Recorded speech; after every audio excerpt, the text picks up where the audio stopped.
Hi good morning. നമുക്കിന്ന് കേരളപ്പിറവിയായിട്ട് കേരള തനിമയുള്ള ഒരു വിഭവം ഉണ്ടാക്കിയാലോ. എല്ലാവർക്കും ഇഷ്ടപ്പെടുന്ന നല്ല നാടൻ വിഭവമാണ് നമ്മുടെ പുട്ടും കടലക്കറിയും.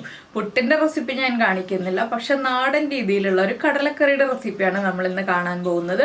അപ്പോൾ നിങ്ങൾ ഇങ്ങനെ കടലക്കറി ഉണ്ടാക്കി നോക്കിയിട്ടില്ലെങ്കിൽ ഉറപ്പായിട്ടും ട്രൈ ചെയ്യണം കേട്ടോ. അപ്പോൾ എങ്ങനെയാണ് നമ്മുടെ കടലക്കറി റെസിപ്പി തയ്യാറാക്കുന്നതെന്ന് നോക്കാം. നമുക്ക് നമ്മുടെ ഇൻഗ്രീഡിയൻസ് നോക്കാം. ഞാനിപ്പോൾ 1/2 കപ്പ് കടല 8 മണിക്കൂർ സോക്ക് ചെയ്തെടുത്തിട്ടുണ്ട്. അതിലേക്ക് ഒരു ചെറിയ പീസ് ഇഞ്ചി എടുത്തിട്ടുണ്ട്. നിങ്ങൾക്ക് വെളുത്തുള്ളി ചേർക്കണം എന്നുണ്ടെങ്കിൽ 2 അല്ലി വെളുത്തുള്ളി ചേർക്കാം കേട്ടോ. പിന്നെ എടുത്തിരിക്കുന്നത് 1 ടേബിൾ സ്പൂൺ മല്ലി, 2 വറ്റൽമുളക്. എൻ്റെ കയ്യിലുള്ള വറ്റൽമുളകിന് നല്ല എരിവാണ്, അതുകൊണ്ട് 2 വറ്റൽമുളക് എടുത്തിട്ടുള്ളൂ. 1/2 ടീസ്പൂൺ കുരുമുളക്, ഒരു ചെറിയ പീസ് പട്ട, 2 ഏലക്ക, 4 ഗ്രാമ്പു, പിന്നെ 3 ടേബിൾ സ്പൂൺ തേങ്ങ ചിരവിയത്. 3-4 ടേബിൾ സ്പൂൺ തേങ്ങ ചിരവിയത് എടുക്കാം 1/2 കപ്പ് കടല എടുക്കുമ്പോൾ. ഇനി നമുക്ക് ആദ്യം നമ്മുടെ കടലയൊന്ന് വേവിച്ചെടുക്കാം.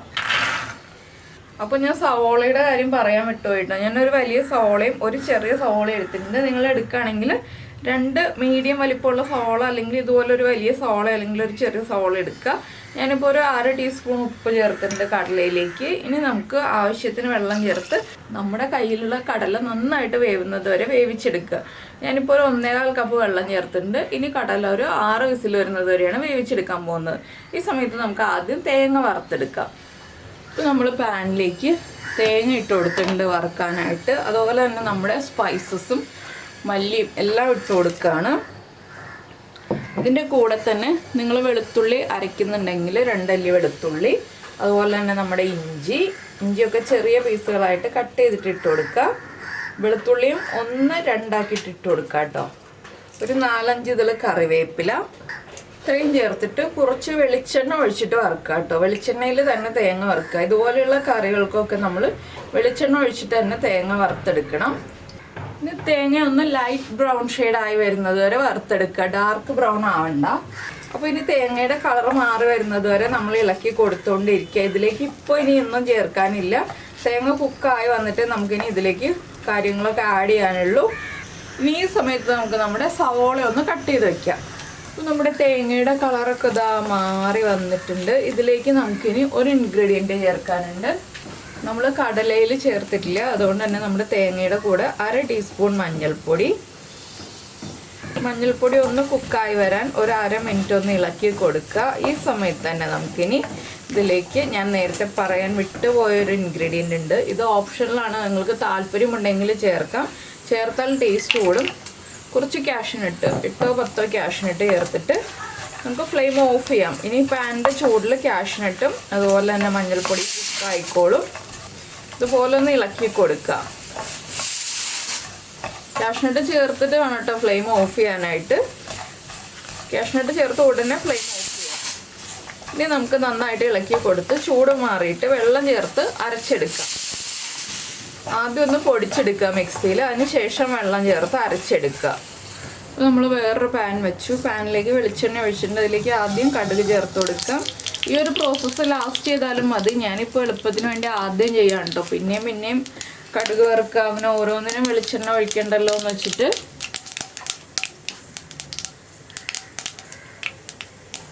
ഇതിലേക്ക് ഒരു 4 വറ്റൽമുളകും 2 തണ്ട് കറിവേപ്പിലയും ചേർക്കുന്നുണ്ട്.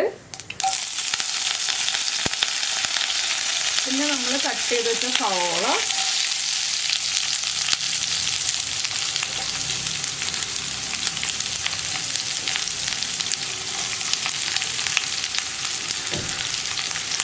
പിന്നെ സവോളയ്ക്ക് മാത്രം ആവശ്യമായ കുറച്ച് ഉപ്പ് ചേർക്കുക.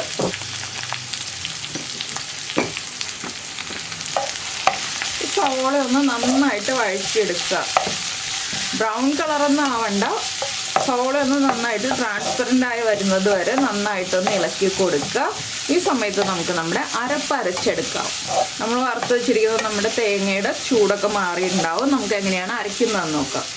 നമ്മൾ വറുത്ത് വെച്ചിരിക്കുന്ന തേങ്ങ നമുക്ക് മിക്സിയുടെ ജാറിലേക്ക് ഇട്ട് കൊടുക്കാം. ചെറിയ ജാറിലാണ് കേട്ടോ എപ്പോഴും നമുക്ക് അരയ്ക്കാൻ നല്ലത്. എന്താണെന്ന് വെച്ചാൽ ആദ്യം പൊടിച്ചെടുക്കുകയാണല്ലോ ചെയ്യുന്നത്. ഇനി ഇതൊന്ന് നമുക്ക് തരിതരിപ്പായിട്ട് പൊടിച്ചെടുക്കാം. നമ്മളിതാ ഇതുപോലെ പൊടിച്ചെടുത്തിട്ടുണ്ട്. ഇനി കുറച്ചായിട്ട് വെള്ളം ചേർത്ത് 2-3 സ്റ്റേജായിട്ട് വെള്ളം ചേർത്ത് നമുക്ക് നന്നായിട്ട് അരച്ചെടുക്കാം. ഒരുമിച്ച് വെള്ളം ചേർത്ത് അരച്ചിട്ട് കാര്യമില്ല, കാഷ്നട്ട് ഉള്ളതുകൊണ്ട് നമ്മൾ 2-3 സ്റ്റേജായിട്ട് വെള്ളം ചേർത്ത് അരച്ചെടുക്കുക. അപ്പം ഞാൻ എന്താ നന്നായിട്ട് വെള്ളം ചേർത്ത് നല്ല ലൂസായിട്ട് അരച്ചെടുത്തിട്ടുണ്ട്. കുറച്ചധികം വെള്ളം ചേർത്ത് അരച്ചെടുക്കുക കേട്ടോ. എന്താണെന്ന് വെച്ചാൽ നമ്മൾ അരപ്പ് ചേർത്ത് തിളപ്പിച്ച് കഴിയുമ്പോൾ വേഗം കുറുകിപ്പോവും കാഷ്നട്ട് ഉള്ളതുകൊണ്ട്. കാഷ്നട്ടിന് പകരം നിങ്ങൾക്ക് കപ്പലണ്ടി ചേർക്കാം, പക്ഷേ ടേസ്റ്റിൽ വ്യത്യാസം ഉണ്ടാവും കേട്ടോ. ഒരു 2-3 ടേബിൾ സ്പൂൺ കപ്പലണ്ടി ചേർത്തിട്ടും ഈ ഒരു കറി ഉണ്ടാക്കാം, പക്ഷേ ടേസ്റ്റ് കൂടുതൽ കാഷ്നട്ട് ചേർത്തിട്ടാണ്. അപ്പോൾ നമുക്കിനി അരപ്പ് മാറ്റി വയ്ക്കാം. സവോള വഴറ്റി കഴിയുമ്പോൾ ബാക്കിയുള്ള കാര്യങ്ങൾ ചേർക്കാം. അപ്പോൾ നമ്മുടെ സവോള ഈ ഒരു പാകത്തിൽ വഴന്ന് കിട്ടിയിട്ടുണ്ട് കേട്ടോ. ഇത്രയും മതി. ഇതിലേക്ക് നമുക്ക് നമ്മൾ വേവിച്ച് വെച്ചിരിക്കുന്ന കടല ചേർക്കാം. കടല വേവിച്ച വെള്ളത്തോടു കൂടി ചേർക്കുക. കടലയിലുള്ള വെള്ളവും നമ്മുടെ അരപ്പിലുള്ള വെള്ളമാണ് നമ്മുടെ ഈ ഒരു കറിയുടെ വെള്ളം എന്ന് പറയുന്നത്. നമ്മൾ വേറെ എക്സ്ട്രാ വെള്ളം ചേർക്കുകയാണെങ്കിൽ തിളപ്പിച്ച വെള്ളം മാത്രം ചേർക്കുക. ഇനി നമുക്കിതിലേക്ക് നമ്മുടെ അരപ്പ് ചേർത്ത് കൊടുക്കാം. അരപ്പിൽ വെള്ളം കുറവാണെങ്കിൽ ചൂടുവെള്ളം ചേർത്തിട്ട് മിക്സ് ചെയ്തെടുക്കുക കേട്ടോ. ഇനി നന്നായിട്ടൊന്ന് ഇളക്കിയെടുക്കുക. കറി എത്രത്തോളം ലൂസായിട്ട് വേണം അതനുസരിച്ച് നിങ്ങൾ വെള്ളം ചേർത്ത് കൊടുക്കുക. എനിക്കിപ്പോൾ ഒരുപാട് ലൂസായിട്ടുള്ള കറിയല്ല വേണ്ടത്, കുറച്ച് തിക്കായിട്ടുള്ള കറിയാണ്. അപ്പോൾ നമ്മൾ ഇതിലേക്ക് ഇനി വെള്ളം ചേർക്കുന്നില്ല, കുറച്ച് സമയം തിളപ്പിച്ചെടുക്കുന്നേ ഉള്ളൂ. അപ്പോൾ നിങ്ങൾക്ക് ലൂസായിട്ടുള്ള കറി വേണമെന്നുണ്ടെങ്കിൽ കുറച്ച് വെള്ളം കൂടുതൽ ചേർക്കുക. തിക്കായിട്ടുള്ള കറി വേണമെന്നുണ്ടെങ്കിൽ ലൂസായിട്ടുള്ള ഗ്രേവി ആണെന്നുണ്ടെങ്കിൽ കുറച്ച് സമയം തിളച്ച് കഴിയുമ്പോൾ തിക്കായിക്കോളും. ഇല്ലാന്നുണ്ടെങ്കിൽ തിക്കായിട്ടുള്ള ഗ്രേവി ആണെന്നുണ്ടെങ്കിൽ മാത്രം വെള്ളം ചേർത്ത് കൊടുക്കുക. അപ്പോൾ നമ്മുടെ കറി ഒന്ന് തിളച്ച് വരട്ടെ. അപ്പോൾ നമ്മുടെ കടലക്കറി ഞാൻ എന്താ ഫ്ലെയിം ഓഫ് ചെയ്തു കേട്ടോ. ഈ ഒരു പാകത്തിൽ കുറുകി വന്നപ്പോൾ ഫ്ലെയിം ഓഫ് ചെയ്തു. ഒരു പിഞ്ച് പഞ്ചസാരയും കൂടി ചേർത്തിട്ടാണ് ഫ്ലെയിം ഓഫ് ചെയ്തത്. അപ്പോൾ എരിവും ഒക്കെ ഒന്ന് ബാലൻസ് ആവും. പിന്നെ ഞാൻ ഈ കടലക്കറിയിൽ തക്കാളി ചേർക്കില്ല കേട്ടോ. ഞാൻ കടലക്കറിയിൽ പൊതുവെ തക്കാളി ചേർക്കാറില്ല, അതുകൊണ്ടാണ് തക്കാളി ചേർക്കാത്തത്. നിങ്ങൾക്ക് തക്കാളി ചേർക്കണമെന്നുണ്ടെങ്കിൽ സവോള വഴറ്റുമ്പോൾ ഒരു തക്കാളി ചേർത്തിട്ട് ചെറിയൊരു തക്കാളി ചേർത്തിട്ട് വഴറ്റാം. നിങ്ങൾക്ക് പുളി ഇഷ്ടമാണെങ്കിൽ. ഞാൻ തക്കാളി ചേർക്കാത്തതുകൊണ്ടാണ് തക്കാളി ചേർത്ത് കാണിക്കാതിരുന്നത്. അപ്പോൾ ഇനി നമുക്ക് പ്രസൻറ്റ് ചെയ്യാം.